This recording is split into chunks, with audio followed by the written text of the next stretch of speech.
Okay. Good evening, everyone. This Wednesday evening is going to be a very special evening because we have two fantastic expert panelists here with us. I want to introduce them to you. So the first is Zamila Karimi. She's an educator, architect, and interdisciplinary artist at Kennesaw State University. Her work explores the intersections between art, architecture, and design to transform how we engage with one another to inspire dialogue across culture, ethnic, and geographic boundaries in contemporary public spaces. It's just right on target what we're going to look at tonight. She uses her interdisciplinary background to question current public spaces as sites of actions, possibilities, and promises through spatial and social justice issues. She believes in the power of design to build bridges amongst diverse communities. Our second panelist is Lizzie McWillie. She is the director of urbanism at Building Community Workshop, BC Workshop, as we know it here in Dallas, where she oversees the Dallas office.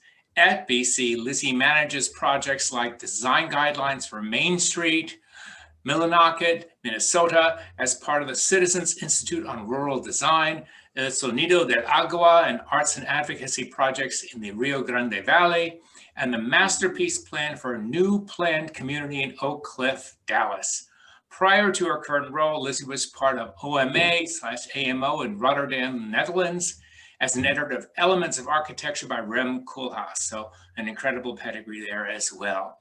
So without further ado, I want to welcome both of our panelists, and let's get tonight started.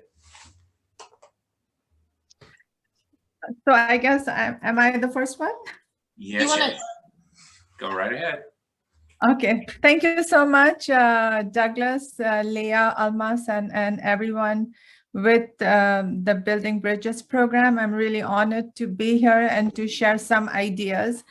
I hope to, share with you first my background, how I got into the ideas of installation, and then talk about specifically how I got into public space activation and so on. So can you guys see my screen? Not yet, Zamila, if you... Let's see. There we go. All right, perfect. Great. So let me see. Okay, so hi, everyone. I am here to really talk about projects. I'm not sure if architecture is the right word. I am really straddling between architecture, art, sort of artifact, right? And so in all of those senses, in my definition, architecture is really in the service of the human body. And I know one of your speakers earlier had talked about the body. And really body in all its senses, its physicality, its emotions, what does it need, right? And so at this moment in time, we are at a very interesting sort of cross platform where, in one hand, we are being globalized. On the other hand, we are not able to see one another. And so this idea of, how do we interact? How do we make sure that there is equity in our cities, right? In our urban environments, in also the infrastructural things that are offered to us as human bodies that move around space, regardless of whether we are from what culture, what ethnicity, at a basic level, do we have equity in all of that?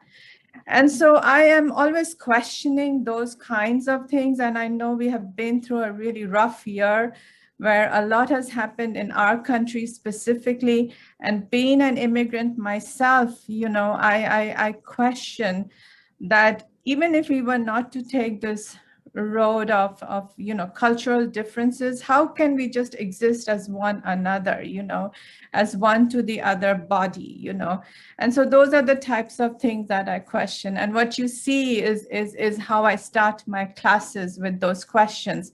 And I'm not the one who is always identifying those questions. I put it out to my students to bring about issues that they would like their cities to be, the spaces to be. Now, I arrived into this sort of questioning of the public space identity after going through my, due diligence of graduating from an architecture school, SciArc to be very specific.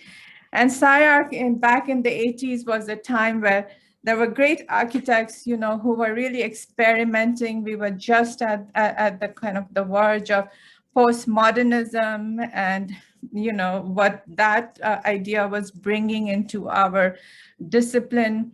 And then there were others, who were trying to also understand the needs of the immigrants, so to speak, right?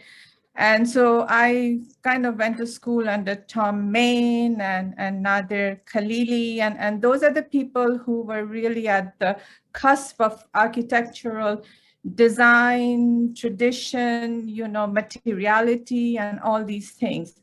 And so after graduating from SciArc, I moved to Atlanta, and in the late 80s, the community was growing, and I got involved in the design of Atlanta Jamaat Khana and Center under Farooq Noor Mohammed.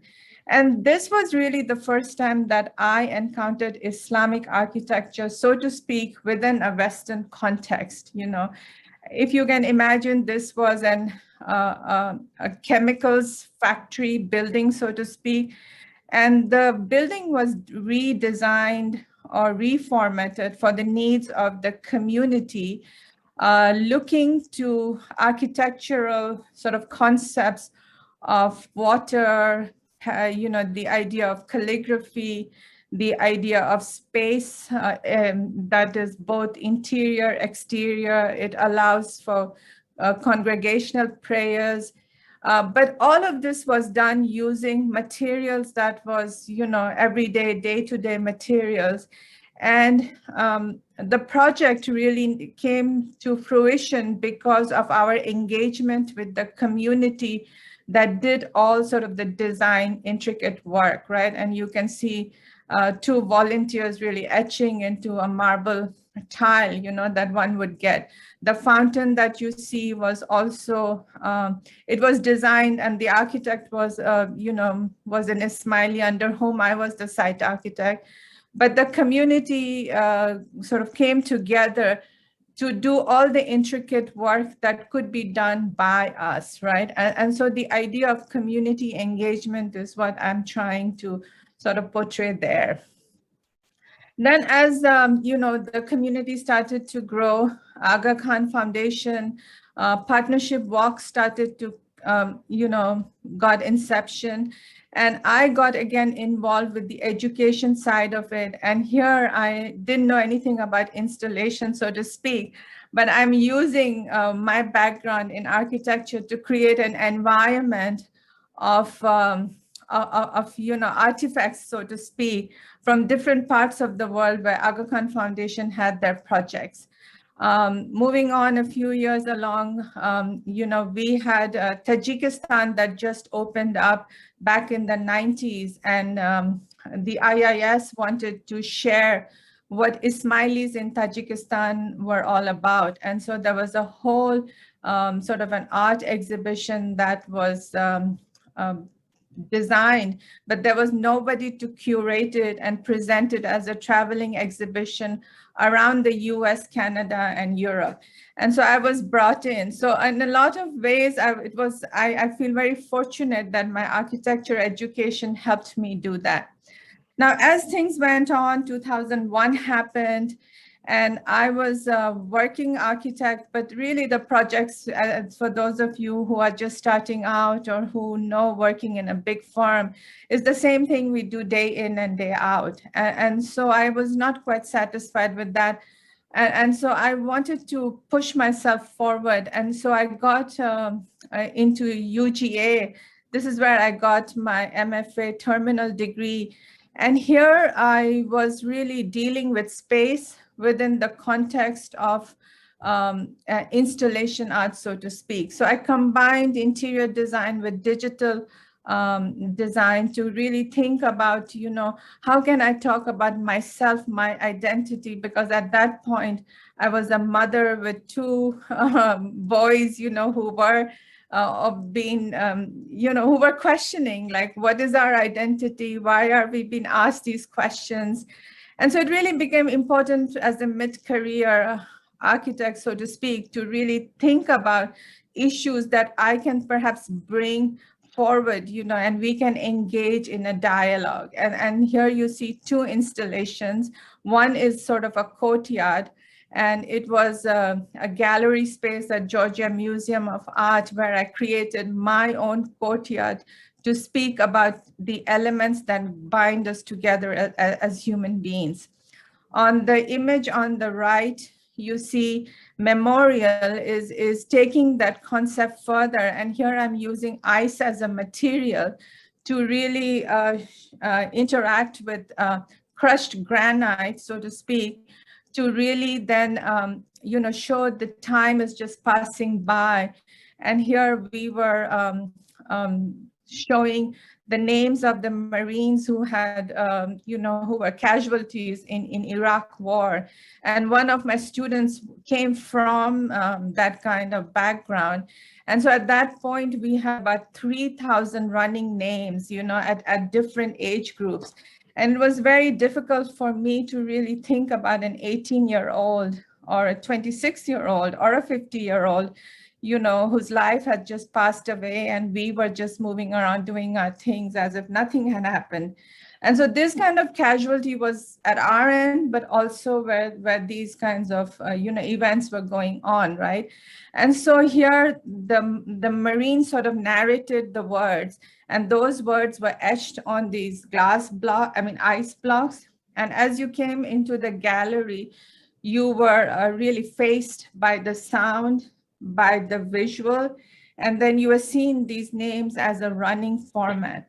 So I'm showing you these because this is where I have sort of now branched out from architecture per se, as we see in the service of others, to architecture that is helping us to really bring issues forward that we can at least discuss and talk about.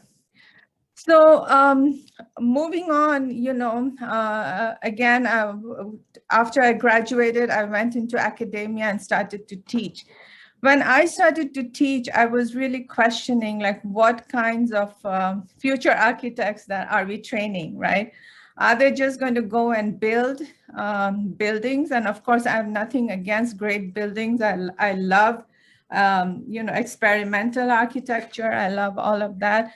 But I also feel that, if architecture is in the service of human beings, then we have to question, that we can't just be watchers, we can't just be passively watching what's going on in our environments. We have to be engaged. And I talk about spatial justice. I think David Harvey is the one who talks about that. We hear a lot about social justice, but for social justice to happen, first and foremost, we need spatial justice, right? And where can we even start, right? So this is when I'm back at school. Every time I have a question, I am always like trying to understand where I can push these myself, of course, and also to see what's out there. I was very impressed by the work of Krzysztof Wodishko. He's an artist who was just starting out at Harvard, sort of an interdisciplinary practice of art and architecture. And I met with him, and I got waitlisted, but that didn't stop me. So then I was talking to I was talking to the director of Harvard, to McGill, and she says, why don't you apply? And I said, look, I only have this semester I want to get in. She goes, why don't you apply and we'll see. So anyways, long story short, I got into their 1.5-year program on cultural mediations and technology. And this is when Occupy movement was going on. And with Occupy, what was happening was, there was this financial breakdown, right? And people's homes were being evicted out, and there was lots of things around it. But what really interested me, I'm looking at, people are coming together. The city is really a space for all of us to come together and talk to each other, right? Which is not happening at this moment in time. And so what Occupy did for me was to really see that, if we have issues, if we can talk around it. And so as the Occupy movement took shape around the world, of course, all of the parks were being closed, new ordinances were put into place. But interestingly enough, the private spaces, the private public spaces were available and open 24/7, So in New York, Zuccotti Park became like the, ground zero from where things were happening. And I was interested to see how they are taking like these pocket parks and making them into spaces of conversation. And so that's where, once I came back from McGill, I offered a studio at Kennesaw, and that's where I really got into installation art and places of actions in the public space. I don't like to call them placemaking strategies, because that's not what I'm interested. I'm interested to see, how can we show a different viewpoint of looking at our streets, our parks, our urban spaces. So there are three frameworks that I will share. So one is pedagogy, where I'm teaching and I'm working with students to create projects. And the interesting part is concepts then have to become projects and reality in the form of making, right? So materiality is important, design is important. And because of my now knowledge with installation art, when I was doing, Aga Khan Foundation, Village in Action, I had that experience. So I just needed to find a venue. And so I'll talk about that. So pedagogy is one framework. The other framework is research. So how do we take all of that knowledge we have and start to now push those ideas forward? And this is where I have collaborations with other sort of like-minded individuals. I publish papers and then competitions. And the last is sort of practice and community engagement. So moving on. So I think it's a question of agency, right? Like, we as architects really need to push our expertise, right? Expertise of space, of making, and let others see what we can do, right? And so if we can assert that in the city and we are able to show them, right? And so this was about the same time the ideas of tactical urbanism were coming through, where, they were questioning, why do we have so many parking spaces? And so what I did was I aligned my studio's outcome with what was available in the city, and I reached out to them. And so it became sort of a practical project for my students to work from. And, every studio is sort of a hypothetical project. Here we have a part of the studio that was doing work within the public spaces. And so these are sort of the questions we ask. We look at the theoretical framework. Students go out, they read the city, they look at it from different points of view. I think the idea about Hannah Arendt is really important, a space of appearance where you see me, I see you, and I'm not afraid of you, and you are not afraid of me. I think that's very, very critical at a very sort of a platonic level. We can go into other discussions about women. Why are women not in that agora? So I'm not really interested in that, but I'm really interested in the space of appearance. And for democracy to work, we have to have our say-so. I'm interested in sort of, the idea of reading our city, not just as maps, how can we engage all our senses to really understand the city? I'm interested in the notion of making, because at the end of the day, I am an architect. I want to build, right? And so I'm working with different scales and so on. So here are my some of the analysis that sort of students bring in. And I would like to share this video. And so when I started the project in my focus studio, this class was broken up into two groups. And so each group went out to read the city. Now, this is a video that I'm just going to kind of fast forward. So there are two students who are like I was listening to a voice for the first time, depicting new sounds of emotions. I became the story of this space, shaped by the words. I broke down the duality of the individual and the collective. I was undefined in the boundaries.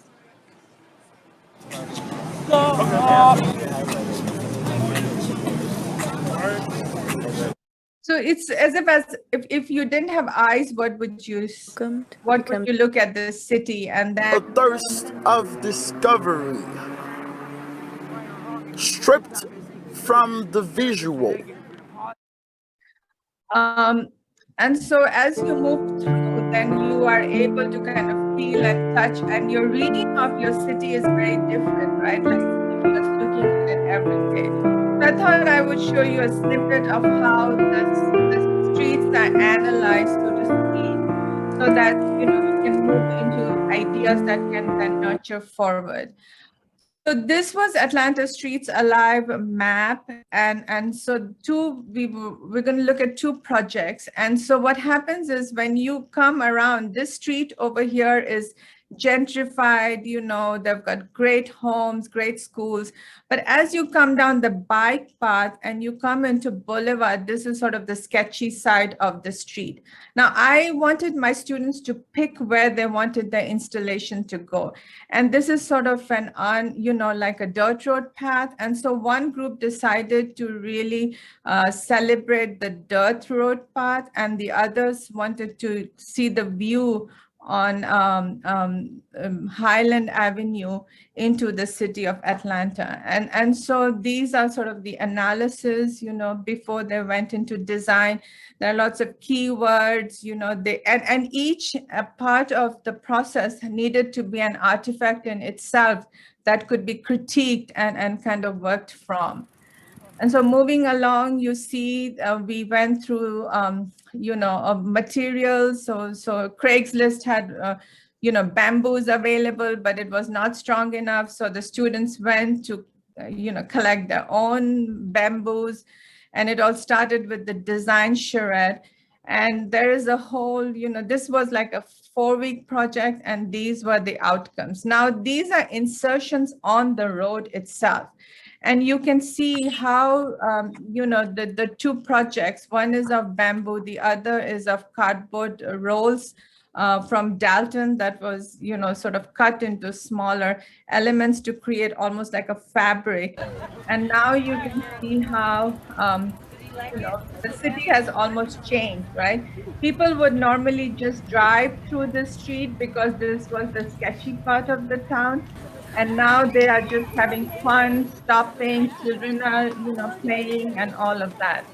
And so we can look at this as a design, process that creates a space that allows one to read the road a little bit differently. Then there is opportunity to try something more.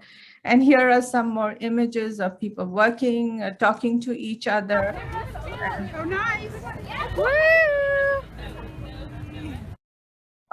This is the other one, and even as they are going through it, they are sort of having fun, right? The bikers come out and they're singing, they're making sounds, and there's a lot of fun as you see these installations. Of course, these are done for a few hours of the day.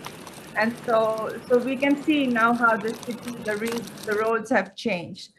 Moving on, the other project that we had was on shelters, and this was again a 4-week project or less, where each student was to come up with a strategy of creating, some sort of an idea of a shelter that when it came together, you can pop it in different parts of the city. And again, these are, almost based on modular design, works on its own and works together. So these are some of the works that you see. Now, my point about, there is a prompt, there is a outcome, right? But that outcome doesn't stay there. The outcome then is deployed at other opportunities like parking day.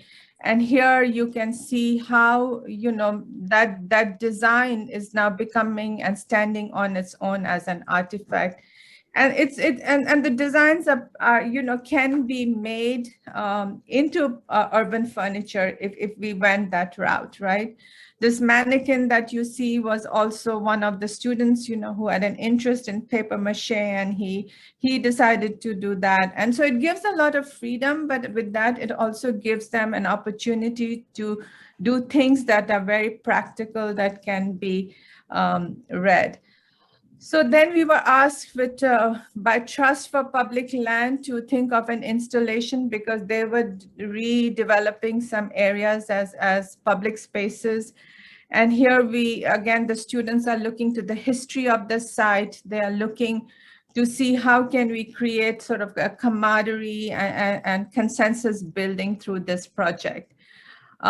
Here are, you know, many of the projects that we have done with Urban Fronts, AIA, and so on and so forth.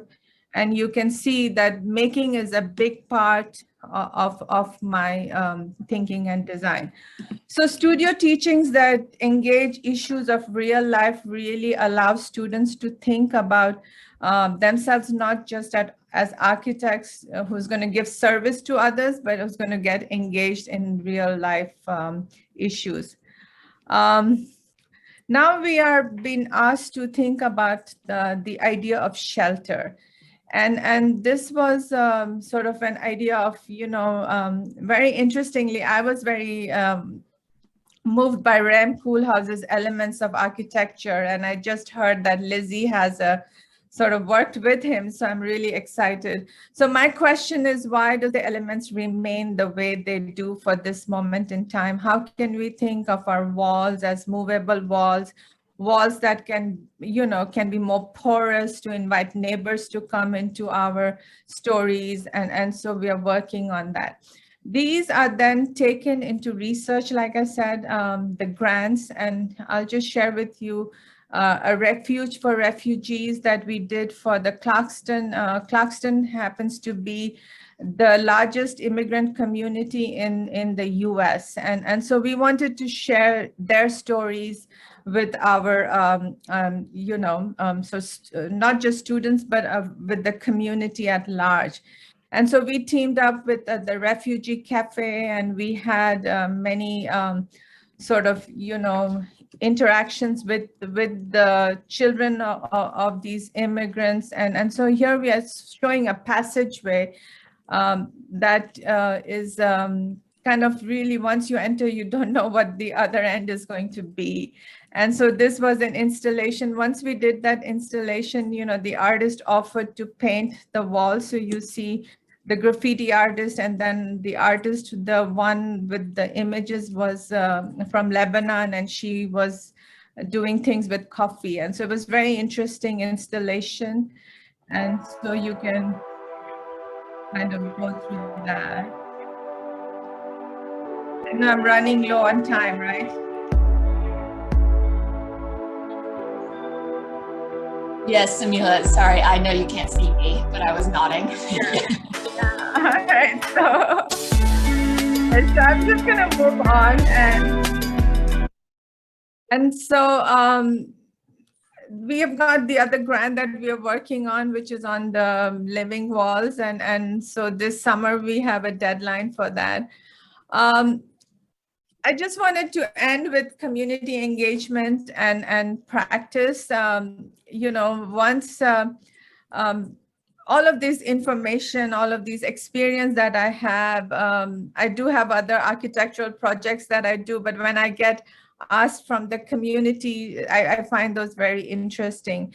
And so New Dimensions was one where we were asked to sort of show the work of AKDN to the athletes that was coming to Dubai. And so instead of putting exhibition panels, we decided to create a space. And our mandate was to, you know, create some sort of an economic activity for the artisans from the Al-Azhar Park, you know, that you have.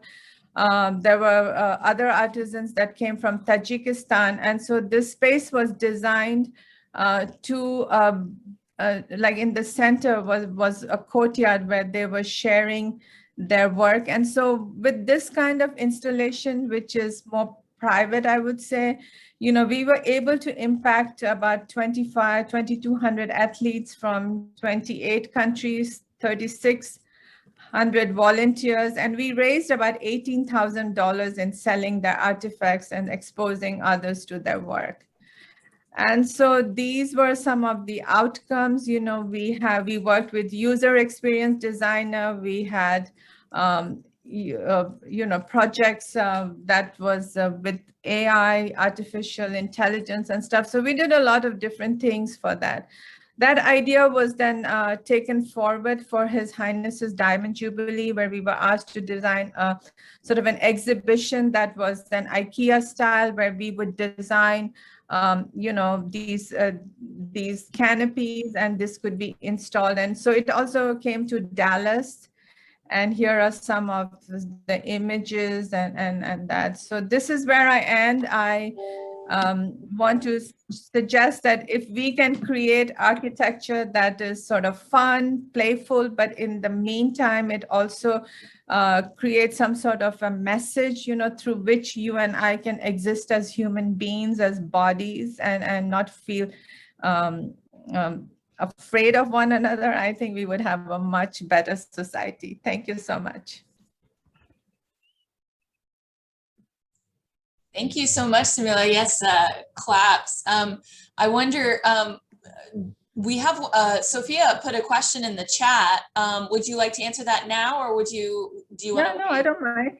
Oh, so Sophia asked, what are some of the practical challenges one may come across when trying to reshape an area that's been labeled as sketchy? Is there tension between the existing space's community and the new installation or reshaping? So you know, ours was for a limited time frame. So, and I was working with already a time that was allocated for the Streets Alive to go through. So those are normally for 3 hours, right? So at that point, I'm not really dealing with the community, so to speak, but I've been given that street as the space where I could do my installation. Now, when we did the installation, you know, the neighbors in those areas, and there were like pawn markets and things, they were very interested. They would reach out to our students and help them. And so they were happy that we were bringing in something that was going to enhance their neighborhoods, right? And through that, then, you know, once we installed it, and when the bikers came through and stopped with their children, normally they would not, was a big sort of a promise for them. So I think, you know, to your question, if we can create things that are not controversial, that are easy for people to be in and be part of, I think that sort of breaks away those challenges. Excellent, thank you. And then I'll just add that Almas put in the chat about how inspiring New Directions was in Dubai.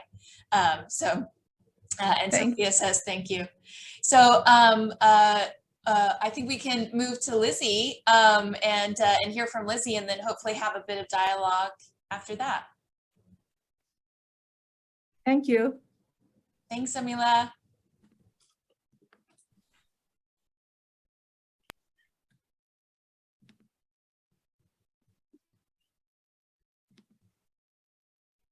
Okay, I couldn't find the unmute button.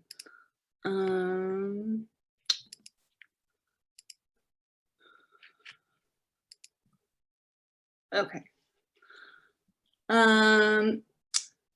Thank you so much for having me tonight. I'm really excited to be here. I'm going to talk a little bit about our practice at BC and some kind of fundamental beliefs that underlie my work at the organization and the work that we do in general. As Douglas said, I am the director of urbanism at Building Community Workshop, which is a nonprofit architecture and planning firm. We're based here in Dallas, but we have offices in Brownsville and Houston as well. And we believe, let me move some stuff out of the way.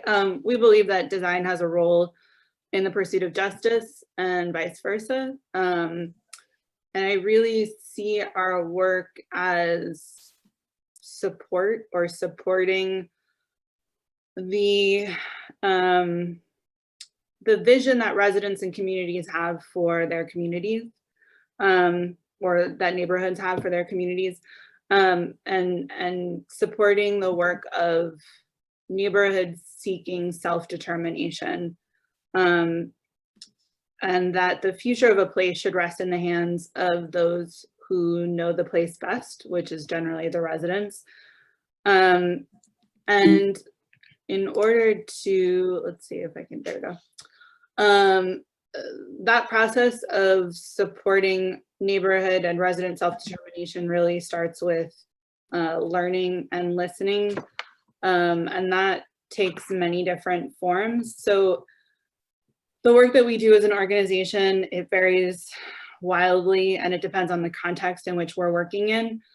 Some of our offices do more architecture, some of them do more planning.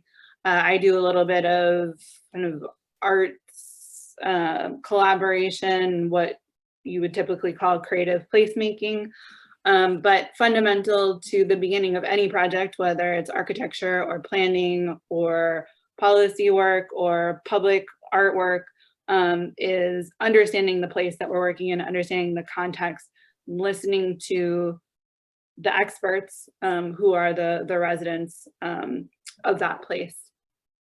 And so we have done a number of different kinds of projects that are focused solely on understanding the history of a place.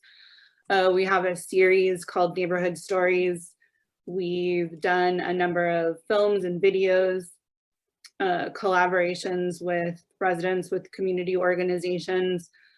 This is a photo of a collaboration with the Dallas Public Library, where we, throughout the years, we've done a lot of neighborhood history, and we've seen that the library's collection of neighborhood-based sources are very skewed, and they don't represent the perspective of residents of that place. So if you're at the West Dallas Library and you're looking for resources about West Dallas, a lot of the resources tended to be slum clearance studies from the city, and not images or stories of the people who grew up there, who had invested time and money and love into that place.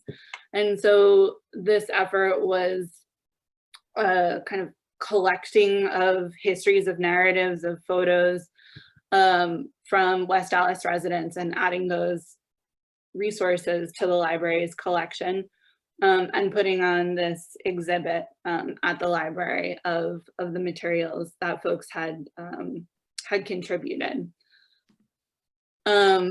Another form of listening, this is homework that we give to residents. And I'll talk a little bit more about our housing work,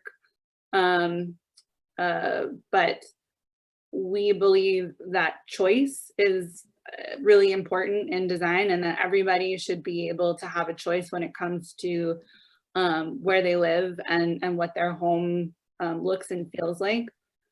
And so we have a process that we go through when we're working with an individual or a family and designing their home. And we have a series of questions and kind of questionnaire that we ask them to fill out. And we have these stickers that we use, and we ask them to, we have extra activities that we go through, and we ask them, how do you like to spend your time? What does your family like to do together? What are the most important spaces that you'll be spending time together in, thinking about prioritization of the different spaces, and just getting a sense of what they would like their home to be like and how they'll be spending time there, as the kind of basis for our design work. We did work on the Dallas Cultural Plan. We asked folks to design their ideal cultural city. We had, so it's this kind of tactile process and a set of activities, asking them to imagine, if they could have access to any cultural resources in the city, what would that look like? what would they be? How would they be organized?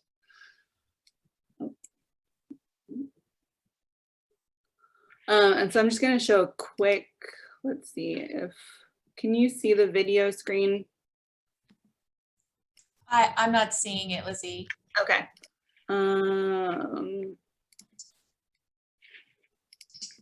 I can. It did work when I tried it earlier today. We're hearing and seeing. Okay.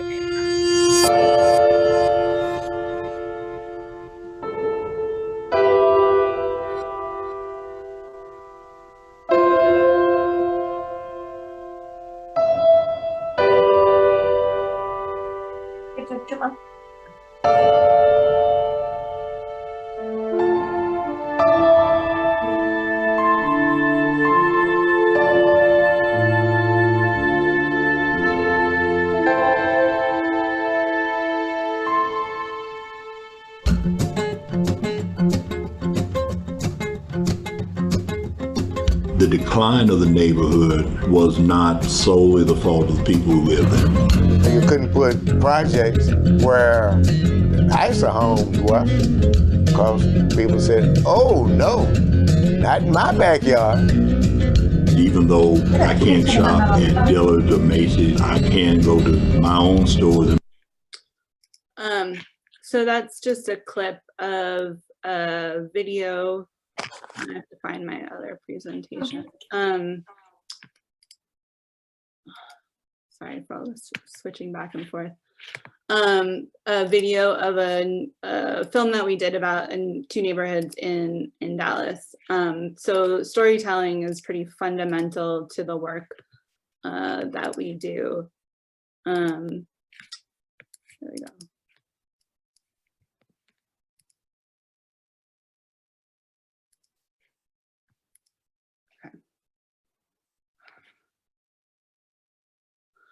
And then the kind of second big chunk of housing, of work that I wanted to share, and kind of belief that underlies our work, is that housing is a fundamental human right that everybody should have access to, and that we believe that people should be able to have, again, have choice when it comes to their housing, and be a part of the design process in determining what their house looks and feels like.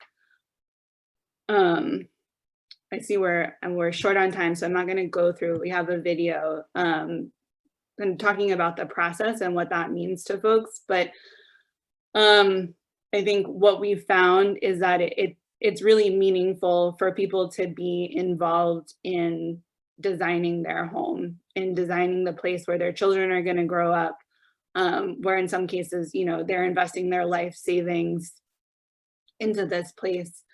That it means a lot for people to be able to have that opportunity to participate in the design. And often when you're looking at affordable housing, or you're working in the affordable housing world, people aren't given that opportunity, and things are kind of given to them pre-designed or predetermined. So finding a way to interject that process of design participation is really important to the work that we do. I don't know why it keeps coming back to this slide. So this is an example of a project that we're working on, that we're about to finish up, and there's actually a collaboration with UTA Design Build. The person who's going to be living there is very involved in the process, and this is also a great opportunity for us to collaborate with students as this, you know, this learning opportunity, which hopefully will continue into the future.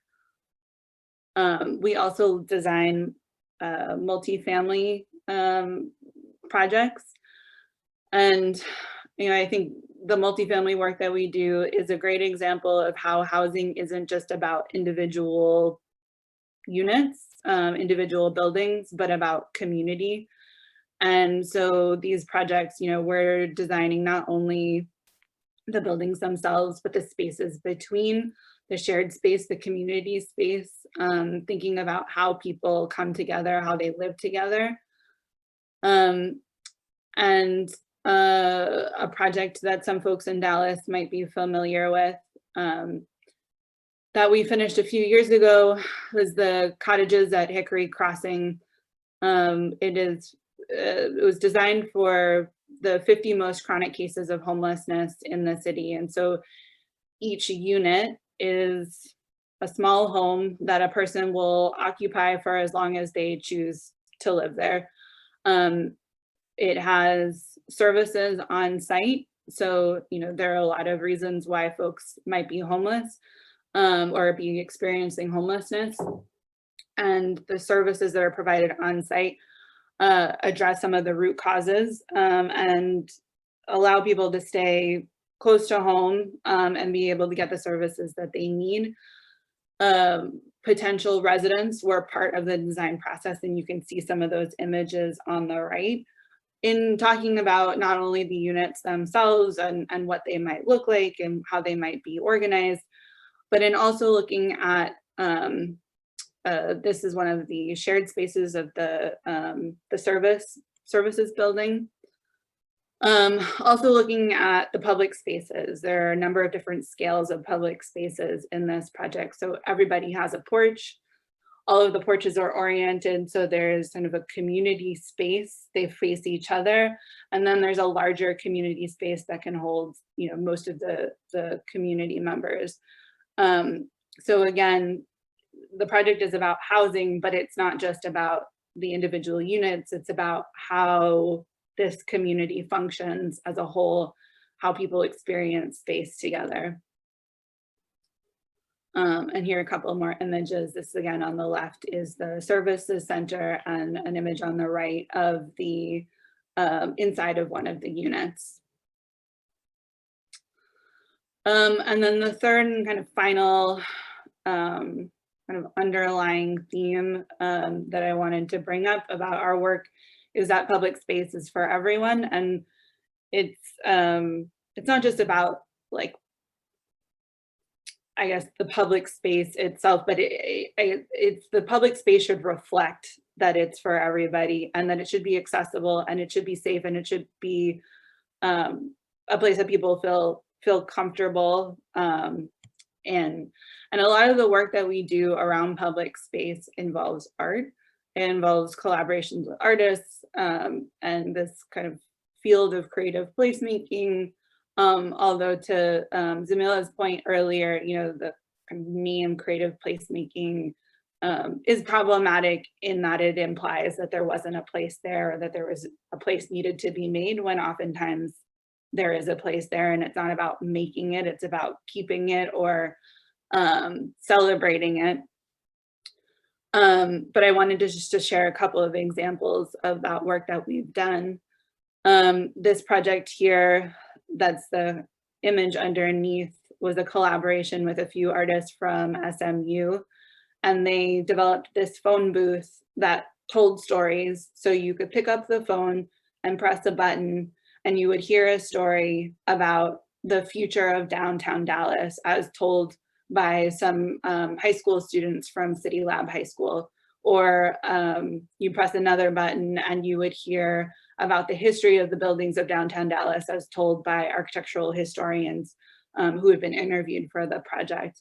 And so the idea was to activate these public spaces around downtown, celebrate the history of place, and also create connections between multiple public spaces. So these phone booths, a couple of them were placed in different parks. And that was responding specifically to a desire that was identified through Downtown Dallas's plan to activate the public spaces of downtown. This was another collaboration with an artist, Christopher Blay, in the 10th Street Historic District. It was made of salvaged materials surrounding a shipping container that had an art gallery on the inside.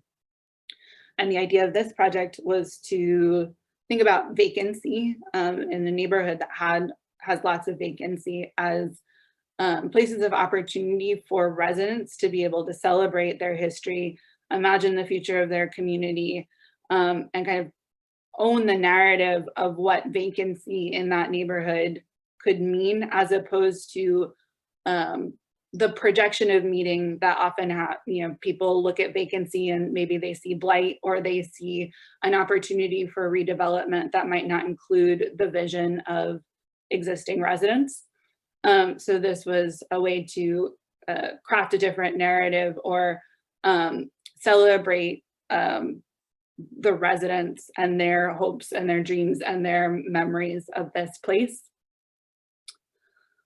This was a project funded by AARP, a series of temporary installations looking at accessibility in downtown. There are issues of a lack of curb cuts, of kind of tripping hazards, all kinds of things around downtown Dallas sidewalks that prevent it from being accessible, prevent people from being able to walk around, whether they're using a stroller or they're using a wheelchair or just trying to walk from place A to B.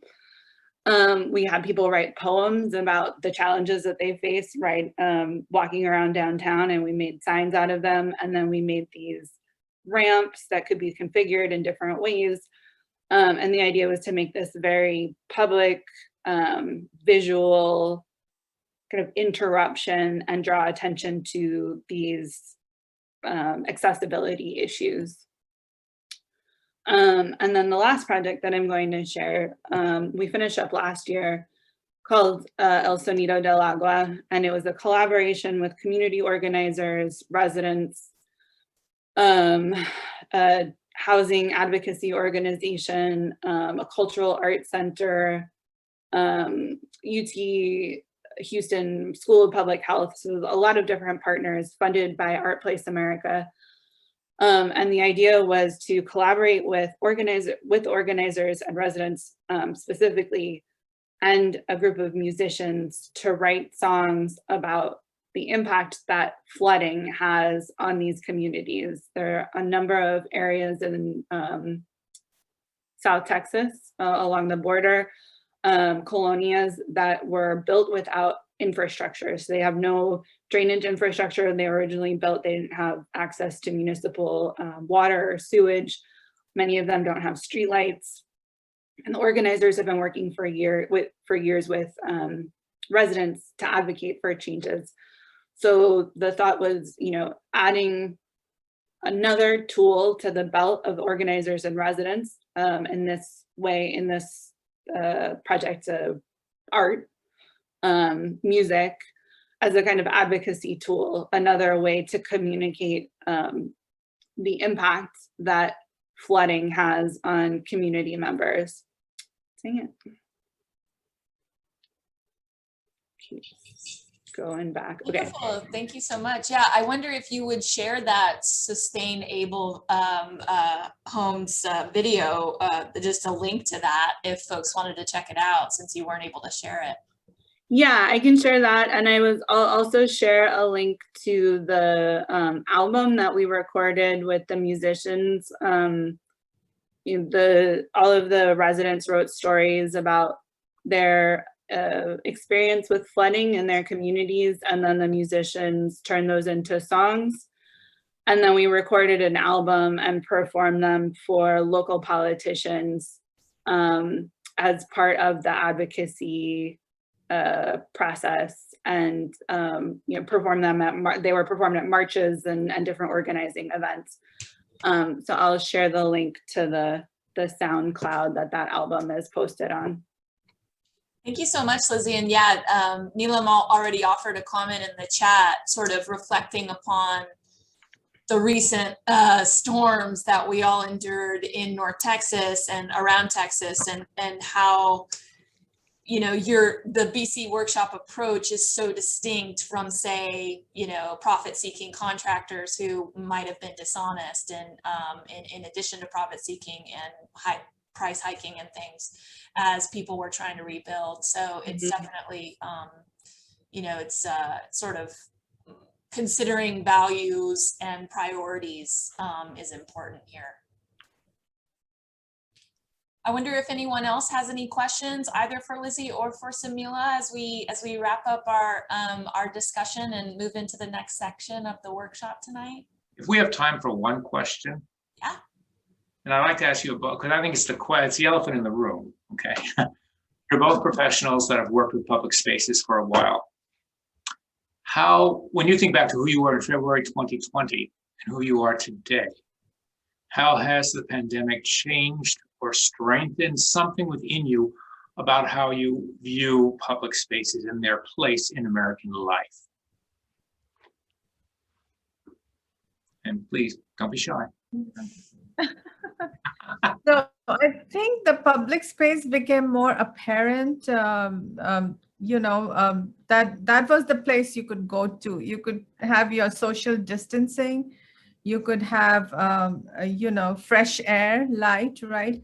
And so the access, I mean, when the lockdown happened, the entire country was open public space because there were no cars around, you could go around and you could do a lot of things. And I think the importance of having, whether it's pocket parks or green spaces around your neighborhoods became more and more apparent. Those who were living in buildings all of a sudden realized that, maybe it's not as fashionable as I thought to live in a building, So I think we came head on with this notion of spaces of living, working, and spaces around us that help us, sort of create that balance. And so the fact that, accessibility of that public space for those who had it was a real joy. For those who didn't, had to really think about, how they would organize themselves so they could still be out, but not be amongst, like in a mall or something, Sure. I don't know if I answered, yeah. You did, and I guess Americans are notorious for having short memories. That's part of our charm. We tend to forget the bad things, but it may work against us. Do you think that American society will retain this new appreciation for the importance of public spaces, or do you think that we'll just snap back to where we were before? And Lizzie, feel free to chime in. I don't think we'll. I don't think we will remember. I would say that as an example, Dallas was kind of experimenting with this idea of slow streets, of more like shutting down some streets for pedestrian access only. And my understanding was, as of last week, the city feels like that's no longer needed because COVID is coming to an end. And so, we don't, that had been the impetus for starting that investigation. Now that we're moving on, it's not really necessary anymore, even though there are plenty of examples of where that has contributed valuable public space to places where there hadn't been access to public space before. And there obviously is a great disparity in Dallas of places that have access to public space and places that don't. I would say that COVID highlighted, in Dallas, it's not even just a matter sometimes of having access to a park, it's places still don't have sidewalks, so you can't even go for a walk around the block safely because there's no place to do that except for in the street. So I am not hopeful for the longevity of some of these things that we've been trying out. Well, that's why our participants here, our next generation, have to go forth and push.